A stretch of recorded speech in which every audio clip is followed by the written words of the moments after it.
大家好，欢迎大家来到今日点击节目，我是石涛。周末找这期节目的时候呢，我挺惊讶，因为呢，国内突然几个城市，咱不知道怎么了，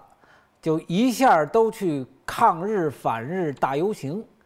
中日之间这个有关钓鱼岛这件事情呢，过去了。因为无论从官方的角度来讲，从民间的角度来讲，这事儿已经这篇翻过去了，这页书没了。怎么谁又给他弄回来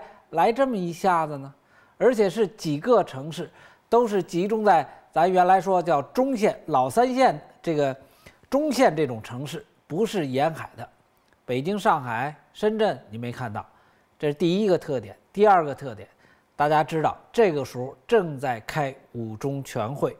中间有什么背景，又有什么黑手？说实话，人人都会这么想。第三，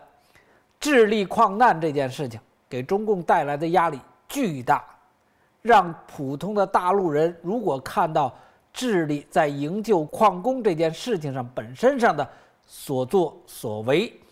才知道自己作为大陆人的尊严上哪儿找啊？在地下找一张照片，尊严的照片都没有，已经被人踩在地下去。我觉得跟这些事情是有关系的。网上评论比较多，我们就看看人家怎么说的。我们先看看苹果日报，它直接点题：官方幕后操控，钓鱼岛撞船风波后最大规模的5万大学生上街反日。在过去的时间里头，6·4之后，中共对学生控制极严，怕学生出来闹事。那这一次他用的是学生。内地多个城市昨日不约而同地发起了大规模的反日示威游行，示威者以学生为主，多达5万，是上月初钓鱼岛撞船事件后导致中日两国交恶，内地最大规模的反日示威。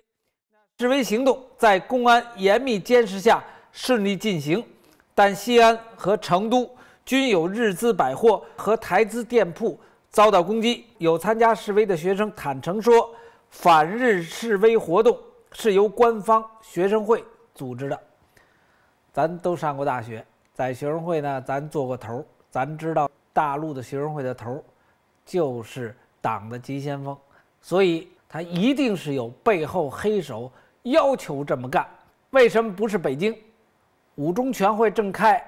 学生控制不住，就把党的和政府的和国家的最高领袖们给弄麻烦了，所以绝不能在北京干。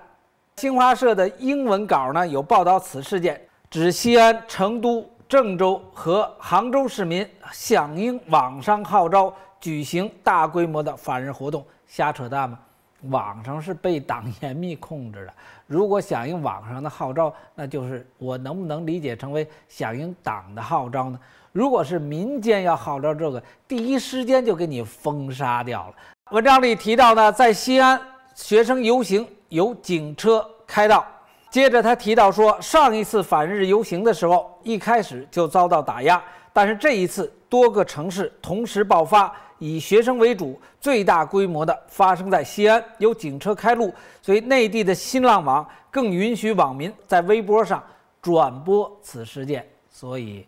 我刚才提到了，那如果按照五中全会的角度来讲，里面有人在干什么？另外一个，我就提到智利33个人矿工被救这件事情，在大陆有报道，不怕不识货，就怕货比货。第二个，那在智利这件事情的报道的过程当中，国内另外一个矿出现爆炸，然后到现在我们看到死了27个人。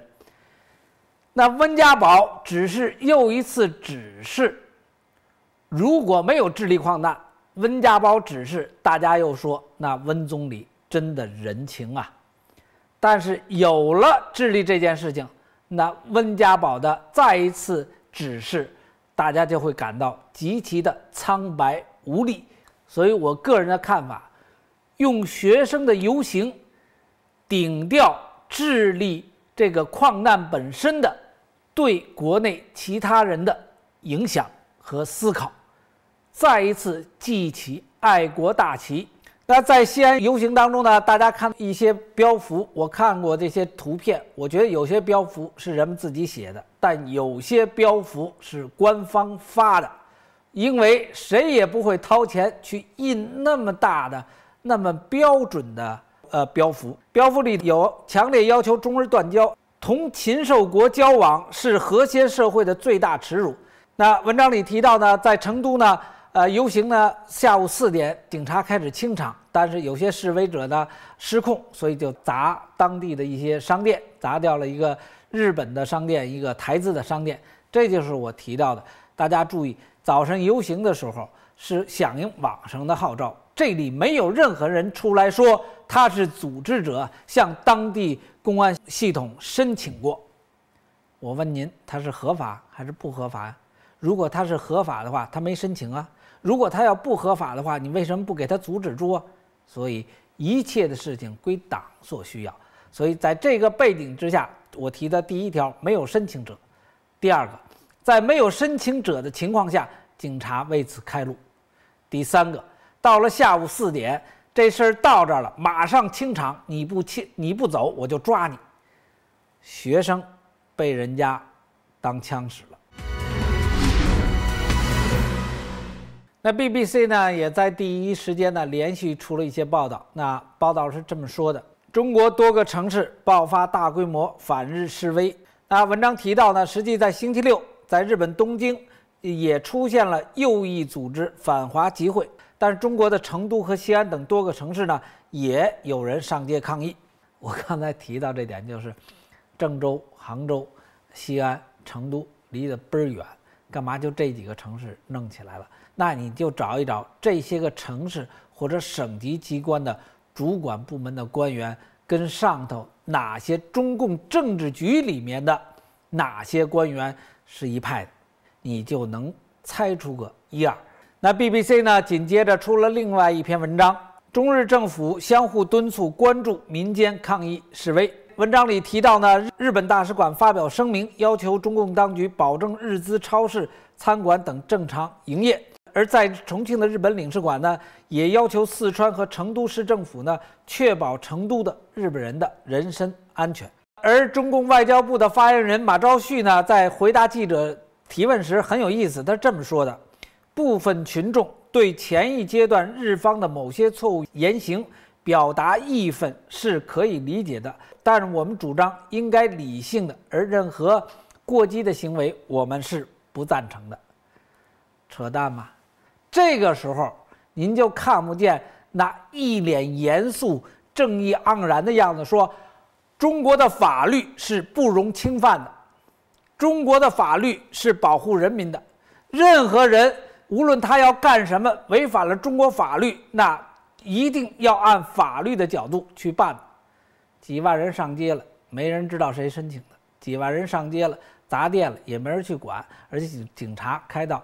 所以法律到底是谁呀？所以我就想问一句马朝旭哥们，您上头说话的时候，您是不是觉着自己确实有点本事，上嘴唇跟下嘴唇绝对长得不错呢？要不然怎么会能说出这么暧昧的话呢？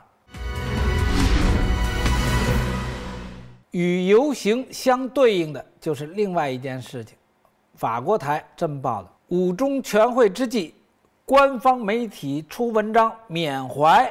胡耀邦的廉洁的作风。文章说，在五中全会开会之际，那胡耀邦的名字再次出现在官方媒体当中。13号，新闻网转载中共的新闻网的一篇文章，题为“胡耀邦共产党人不是给一家一族办事的”，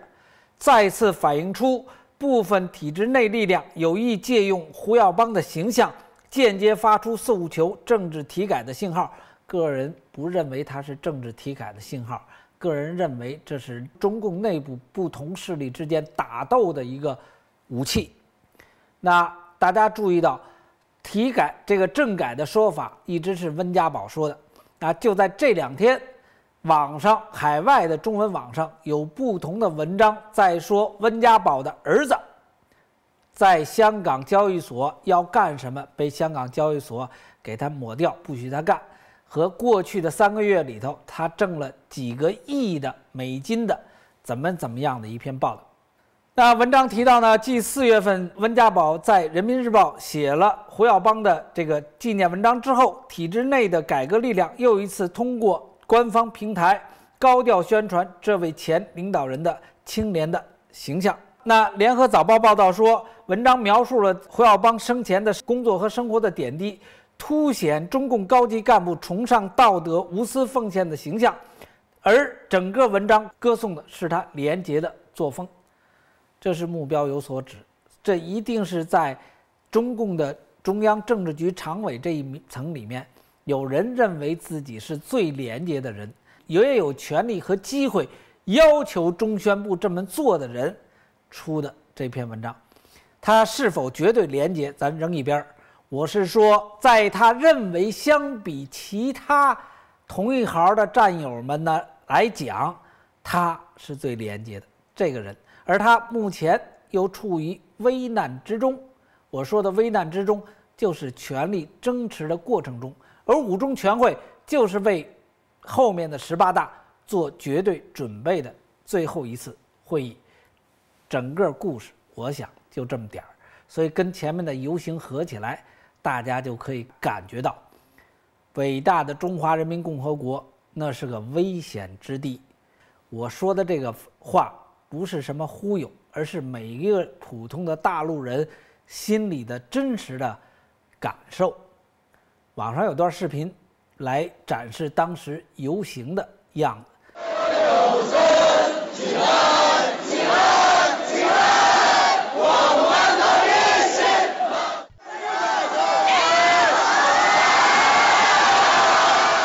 消息話，成都上街嘅人數多達2萬人，有2間日資百貨俾示威者掟嘢，櫥窗都爛埋，要暫停營業。除咗成都之外，西安、鄭州、杭州都有人上街反日，人數多達5萬，大部分都係大學生。係上個月初中日關係惡化之後，中國最大規模嘅反日示威。有大學生話，今次嘅示威由學生會組織。那好，今天的節目就到這裡，謝謝大家，再見。